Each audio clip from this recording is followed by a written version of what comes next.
네, 여러분 안녕하세요. 네, 오늘은 최근에 김포가 그 조정 지역으로 공 묶일 것 같죠? 그래서 김포에 투자하신 분들을 위해서 영상을 좀 올리려고 하는데요. 김포 같은 경우에는 수도권이면서도 이제 조정 지역에서 빠져서 비규제 지역이기 때문에 그동안 좀 수요가 많이 몰리면서 가격이 최근에 좀 급상승한 부분이 있습니다.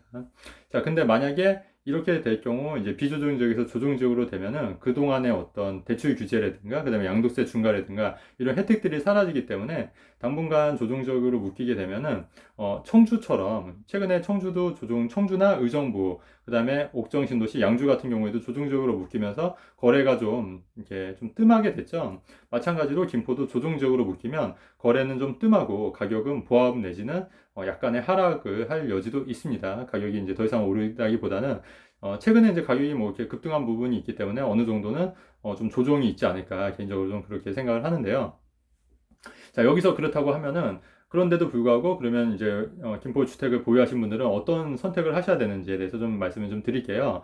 우선 그 비조정적일 때 이제 그 들어가신 1주택자나 일시적 1가구 1주택자는 설령 조정적이 된다 하더라도 그 2년 거주 요건을 채우실 필요가 없습니다. 그래서 비조정적일 때 이미 사셨던 분들은 2년 보유만 하면은 비과세가 유지가 되기 때문에 그런 부분은 좀 참고하셔야 될 것 같고요. 그래서 굳이 그 2년 그 보유 그 비과세를 채우지 않은 상태에서 뭐 좀 무리하게 파실 필요는 없을 것 같아요. 왜냐면 이게 그 비과세냐 또 일반 세율이냐에 따라서 그 양도소득세에 대해서 이게 좀 생각보다 의외로 좀 크거든요. 그래서 예를 들면 제가 그 예전에 뭐 8천만 원 정도 이익을 봤었는데 양도소득세가 한 1,400만 원, 일반 세율일 때 한 1,500만 원 정도 낸다고 했지 않습니까?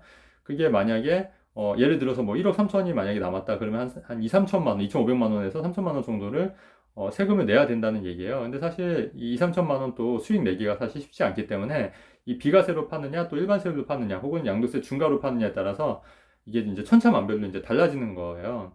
그렇기 때문에 굳이 2년만 보유해도 비과세 되시는 분들은 2년을 아예 채우고 비과세로 파는 게 유리하겠다. 그리고 이미 지금 현재 분양권 상태, 김포 같은 경우는 비조정 지역이기 때문에 2년만 지나도 일반 세율이었던 거잖아요. 분양권 같은 경우에. 근데 이제 등기를 하는 순간 또 2년이 지나지 일반 세율이 되는 거거든요.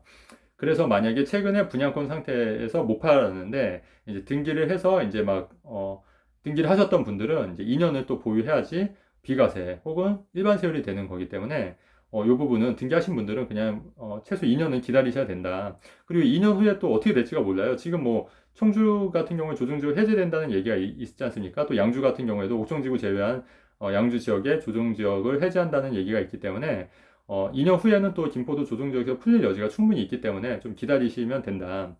다만 이제 그 김포 지역에 여러 채를 갖고 계신 분들이 계실 거예요. 여러 채.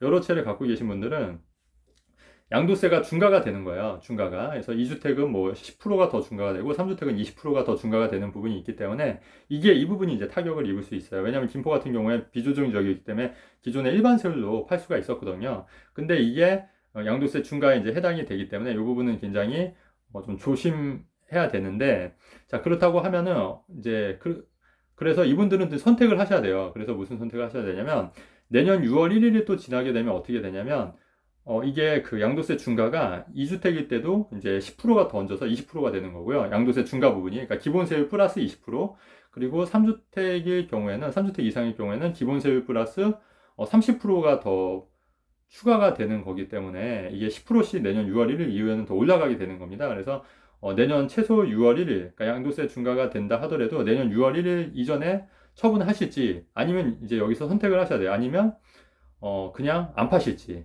안 파시고 그냥 다시 비조정 지역으로 바뀔 때까지 기다리시든지, 네, 이런 선택을 하셔야 될 것 같아요. 그래서 제가 볼 때는 3주택, 김포에 3주택 이상 갖고 계신 분들은, 좀 처분을 조정 지역이 되기 전에 빨리 처분을 하셨어야 된다고 봐요. 어느 정도 수익이 나셨던 분들은. 그게 이제 최근 이제 한두 달 사이였거든요. 그래서 그 한두 달 사이에 처분하신 분들은 이제 어느 정도 수익을 얹어서 일반 세율로 수익을 내신 분들도 계실 거고요. 그래서 그런 분들은 좀 어느 정도 이제 잘 빠져나오신 것 같은데 지금 이제 아직 못 파신 세 채, 네 채 이상 갖고 계신 분들 다주택, 김포에 다주택을 갖고 있는데 아직 못 파신 분들은 요번에 조정적을 곧 발표가 임박하기 때문에 지금 팔려고 해도 이게 그 잘 안 팔릴 뿐더러 지금 뭐 팔아봤자 어차피 중과에 해당이 될 가능성이 상당히 높기 때문에 이런 부분은 굉장히 이제 선택을 좀 하셔야 된다. 물론 지금 뭐 조정적 묶이기 전에 먼저 계약금 받고 이제 매매 계약서를 빨리 쓰면은 또 그거에 대해서는 또 비조정적으로 팔 수 있는 방법들이 있어요. 물론 그 계약서 쓰고 10% 이제 계약금 받고 해서 매매가 전 하면은, 근데 그게 제가 볼 때 뭐 하루 이틀 사이기 때문에 이 하루 이틀 사이에 그게 빨리 이제 계약이 이루어질지는 사실 미지수지 않습니까? 그렇기 때문에 지금은 이미 늦었다. 이미 늦었기 때문에 이런 분들은 선택을 하셔야 된다. 어떤 선택을 하셔야 되냐?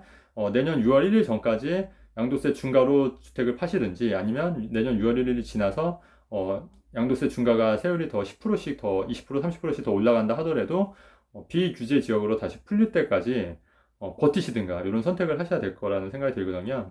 그리고 다시 한번 말씀드리지만 김포 지역에 1주택 혹은 일시적 1가구 1주택이 되신 분들은 조정지역에 묶인다 하더라도 전혀 상관이 없는 거예요. 기존에 비조정 지역일 때 사셨기 때문에. 그래서 그분들은 2년만 보유하면 비과세가 되기 때문에 이런 부분을 잘 참고해서 각자 여러분들 상황에 맞는 전략을 잘 짜시면 좋을 것 같습니다. 네. 영상이 좋았으면 좋아요, 구독하기 눌러주시면 좋겠고요. 네. 영상은 내용은 여기까지 하겠습니다. 여러분 감사합니다.